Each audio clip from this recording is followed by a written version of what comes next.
Ready start. चीन, Japan और दक्षिण कोरिया के साथ कुछ पश्चिमी देशों में कोरोना के बढ़ते संक्रमण को देखते हुए भारत सरकार ने जिस तरह सतर्कता बरतनी शुरू की वह उचित ही है।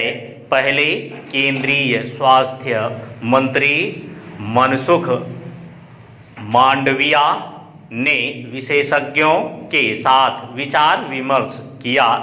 फिर प्रधानमंत्री ने एक उच्च स्तरीय बैठक की। इन दोनों की बैठकों से देश को यह संदेश देने की कोशिश की गई कि अभी कोरोना से सतर्क रहने की आवश्यकता है। यह अच्छा है कि केंद्र सरकार की तर्ज पर कई राज्य सरकारों ने भी हालात की समीक्षा की। यह सिलसिला कायम रहना चाहिए। इसी के साथ जिन्होंने अभी तक बूस्टर डोज नहीं लगवाई उन्हें यह लगवा लेनी चाहिए। यह भी समय की मांग है कि भीड़ भाड़ वाले स्थलों पर मास्क का इस्तेमाल किया जाए। चूँकि चीन में कोरोना संक्रमण गंभीर स्थिति में है, इसलिए यह उचित ही है कि वहाँ के साथ साथ अन्य देशों से आने वाले यात्रियों का औचक परीक्षण किया जा रहा है। इसके साथ ही कोरोना संक्रमित मरीजों का सैंपल जीनोम सीक्वेंसिंग के लिए भेजा जा रहा है ताकि वायरस की प्रकृति के बारे में समय रहते जाना जा सके।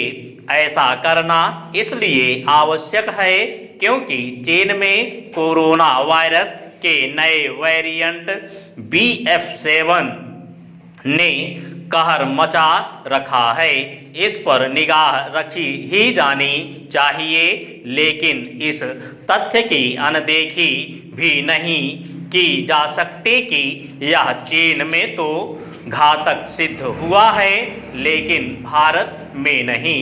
इस वायरस से ग्रस्त जो चंद मरीज भारत में मिले थे वे संक्रमण फैलाते नहीं पाए गए। स्पष्ट है कि चीन में हालात बिगड़ने के बाद भी भारत को डरने की जरूरत नहीं।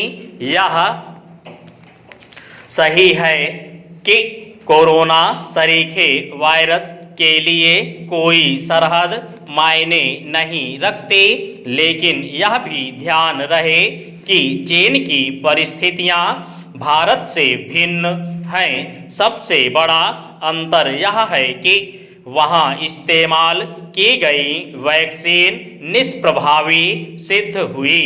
विडंबना यह रही कि विश्व स्वास्थ्य संगठन ने चीन में बनी संदिग्ध क्षमता वाली वैक्सीनों को तो तुरंत मान्यता दे दी गई थी, लेकिन भारत में बनी वैक्सीन को मंजूरी देने में हीला हवाली करता रहा।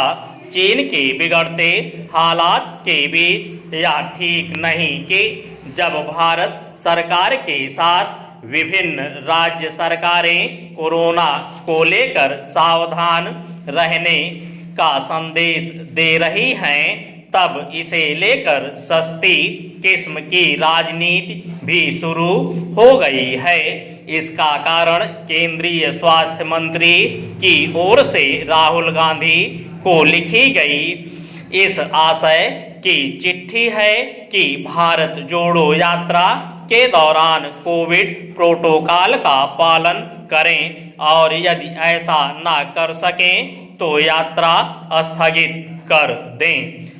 केंद्र कांग्रेस ने चिट्ठी के इस दूसरे हिस्से पर गौर किया और तत्काल इस नतीजे पर पहुंच गई कि उसको यात्रा